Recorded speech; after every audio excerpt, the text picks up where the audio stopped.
આજ તો પાણી ભરાઈ ગયું ને થોડુંક પાણી વધ્યું ને એટલે મેન સાહેબે ફરિયા ઓસરી ખુરચી ફૂલઝાડ બધું ધોવા વિચારવાનું કામ ઉપાડ્યું, કેમ કે ક્યારેક જ પાણી ભરાય, નહીતર તો અમારે વાપરવાનું પાણી માન ભરાય છે, એ તો તમને ખબર છે. તો બધું ધોવાઈ વિચરાઈ ગયું. પછી સાહેબે નાઈન માતાજીના દીવાબત્તી કર્યા ને મેં પણ માતાજીના દર્શન કરી લીધા. પછી મસ્ત મસાલાવાળી ચા બનાવી, મેન સાહેબે ચા નાસ્તો કરી લીધો.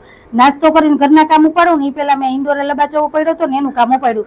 ઓસરી હતી કે કચરાનો ડબ્બો એ ખબર નહોતી પડતી. પછી વધારાનો સામાન બધો જવા દીધો કચરામાં અને બાકીનો બધો સામાન લઈને રાખી દીધો. પછી મેં ઘરના કામ ઉપાડ્યા. તો ઘરના બધા વાસી કામ થઈ ગયા, મસ્ત કચરા પોતા થઈ ગયા છે અને ઓસરી પણ સરસ થઈ ગઈ.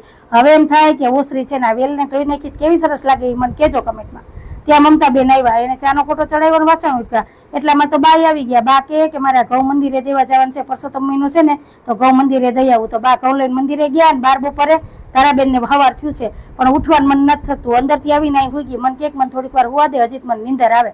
પછી બપોર થઈ ગઈ એટલે મેં રસોઈ માંડીને ગુવાર બટેટાના શાકનો વઘાર કર્યો અને રોટલી માંડી દીધી.